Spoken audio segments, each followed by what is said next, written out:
주신 하나님 말씀은 신약성경 요한복음 11장 28절부터 37절까지의 말씀을 보시겠습니다.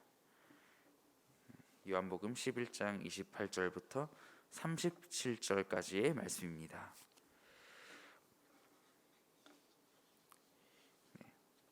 함께 합독하시겠습니다. 시작.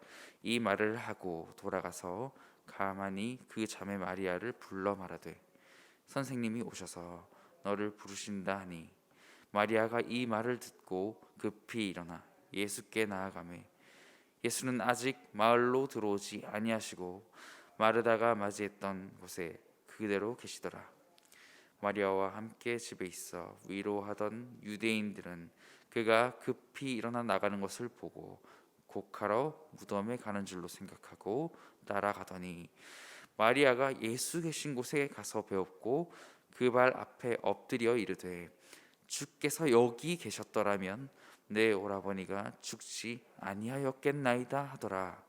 예수께서 그가 우는 것과 또 함께 온 유대인들이 우는 것을 보시고 심령에 비통히 여기시고 불쌍히 여기사 이르시되 그를 어디 두었느냐 이르되 주여 와서 보옵소서 하니 예수께서 눈물을 흘리시더라. 이에 유대인들이 말하되 보라 그를 얼마나 사랑하셨는가 하며 그 중 어떤 이는 말하되 맹인의 눈을 뜨게 한 이 사람이 그 사람은 죽지 않게 할 수 없었더냐 하더라. 아멘. 우리 잠시 주신 말씀을 묵상하며 나가겠습니다. 우리 하나님이 어떤 하나님이신가? 나의 하나님 오늘도 말씀해 주시옵소서 할 때 주님은 친히 말씀해 주십니다. 무엇으로 말씀하시냐면 오늘 함께 우리가 보고 있는 이 말씀의 구절을 통해서도 말씀해 주시고 생각한 바를 통해서도 말씀해 주십니다. 제가 묵상해 본 하나님은 없을 것만 같은, 계시지 않는 것 같은 하나님, 그러나 옆에 계시는 하나님입니다. 큰 은총을 받은 저희가 저희 구리지구 중교회가 다니엘 말씀으로 함께 신앙생활을 하고 계시잖아요. 마치 그런 겁니다. 식민지 상황에 하나님이 부재하시다라고 느끼는 그때가 바로 하나님의 임재의 전주라는 거. 본문 말씀을 통해서만 본다면 우리 나사로의 누이 동생 마리아가 필요한 예수님이 그때 거기 계시지 않았다는 사실에 있습니다. 그리고 상황 자체도 좋지 않습니다. 좋지 않은 정도가 아니라 그냥 끝났어요. 나사로가 죽었고 나흘이 되었습니다. 11장 처음부터 언급해왔던 어떤 병자가 있는데라는 그 언급부터 계속 앓고 앓다가 결국 죽음을 맞이합니다. 마리아가 기대한 예수님은 누구인지 예상할 수 있습니다. 치유의 그리스도, 능력의 주님, 라파의 하나님, 기적의 하나님. 여기까지 타이틀이 너무 좋습니다. 그렇죠? 하나님의 아들 그리스도, 이 호칭에 걸맞는 큰 일을 당장은 하지 않으셨어요. 병들었다는 소식에도 계시던 곳 요단강 건너편에 이틀을 더 머무시는, 어떻게 보면 가족을 아끼는 입장에서 보는 인간의 기대와 상식에는 맞지 않는 행동을 하시는 것만 같습니다. 그러나 다시 저는 묵상했습니다. 무엇을요? 바로 옆에 계시는 하나님을 묵상했습니다. 마치 하나님이 날 도와주시지 않는 것 같을 때가 있습니다. 어떨 때요? 멀리서 찾을 필요가 없습니다. 내 일이 잘 안 풀릴 때죠. 내 일이 잘 안 풀리면 하나님이 계시지 않는 것만 같고, 내 일이 너무 잘 풀리면 하나님이 어디에도 계신다 이렇게 생각을 할 수 있습니다. 우리가 멀리서 찾을 필요 없이 나를 기준으로 그렇게 볼 수도 있겠지만 오늘 말씀 속에서 이 역사를 또 되짚어 넘어가서 그 옛날이지만 모든 희망이 사라진 표본들이 등장합니다. 오늘 말씀처럼요, 바로 나사로입니다. 죽었고 나흘이 지났습니다. 베데스다 연못 38년 된 병자, 아무도 거들떠보지 않는 누구도 해결해 줄 수 없을 것만 같은 문제도 예수님은 해결하셨죠. 치유하셨죠. 네가 낫기를 원하느냐?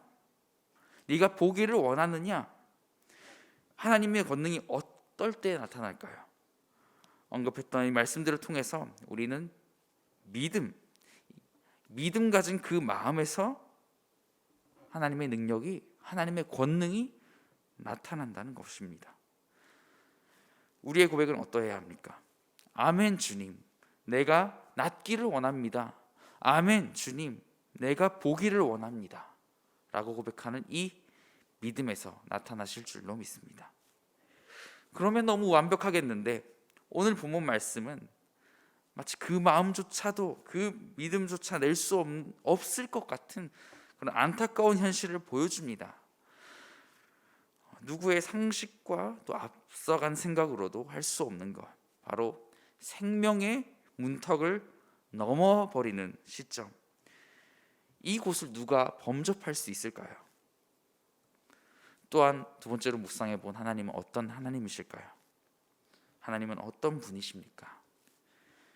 바로 생명 되신 하나님이십니다. 아멘. 그는 전능하신 분이십니다. 결국 살리실 거예요. 나사로는 살아날 것입니다. 제가 만난 하나님은 전능하시지만 인격적인 분이십니다. 어떻게 인격적인 분이시냐면 그의 전능함을 나타내기 위해서 그의 피조물인 사람을 도구로 쓰고 버리시지 않으신다는 것입니다. 사실 절대 권능을 가지신 분이라면, 그것이 맞다면 우리를 버리신다 해도 그분에게는 문제가 되지 않을 것입니다. 그런데 그러시지 않는다는 것은 무엇을 의미할까요? 바로 우리를 사랑하시는 분이시라는 것, 사랑의 하나님이십니다. 이것을 어떻게 알 수 있습니까? 바로 오늘 본문 죽은 나사로를 보셨고 모든 상황을 알고 계신 주님께서 35절 말씀에 예수님께서 눈물을 흘리시더라.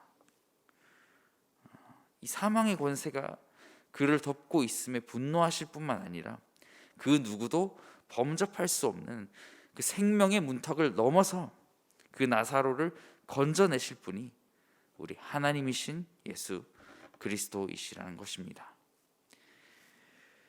사람의 모습 속에 유대인들을 잠시 보고 넘어가겠습니다. 우리 하나님을 알아봤으면 얼마나 좋았을까요?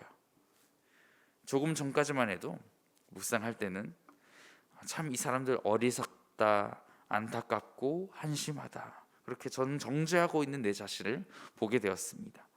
사실 그들과 다를 게 없을 것입니다.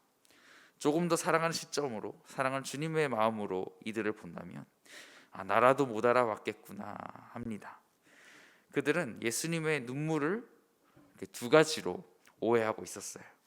단순히 너무 사랑하셨다는 거예요. 유가족을 위로한다 정도로 생각한 겁니다. 또 하나는 하나님이신 그분을 한계를 가진 자, 하나님을 제한하는 한계를 가진 자로 해석해 버렸습니다. 37절 말씀입니다. 그중 어떤 이는 말하되 맹인의 눈을 뜨게 한 이 사람이 그 사람은 죽지 않게 할 수 없었더냐 하더라. 와, 저건 어떻게 못하는 거구나. 맹인의 눈을 뜨게 해도, 오래된 명사를 고쳐도 진짜 저건 안 되는구나. 생명은 어쩔 수 없는 거구나. 오히려 사람은 논쟁하는 존재라던 거예요. 우리 주님 사랑의 주님이십니까? 아멘입니다. 제한적인 분이십니까? 그렇지 않습니다. 이 나라는 존재는 하나님의 일하심과 전능하심을 보고서도 사람의 모습을 보면서, 이 논쟁하는 사람의 모습을 보면서 너무 낙담을 하더라는 겁니다. 이러한 논쟁에 너무 쉽게 휘말립니다. 내가 그리스도를 만났구나, 오늘 이 새벽에 나를 찾아와 주셨구나 했다가 우리 점심 넘어가고 저녁 되면 그럼 그렇지, 나란 사람이 그렇지, 사랑하는 성도 여러분, 많은 논쟁 속에서도 이 한 가지 사실을 기억하며 살아갑시다. 주는 그리스도시요 살아계신 하나님의 아들이십니다. 아멘. 이 믿음 고백 속에 하나님이 여러분을 통해 일하시기를 원하십니다. 하나님이 우리 여러분이 어떤 상황인지 모르지만 이 말은 할 수밖에 없습니다.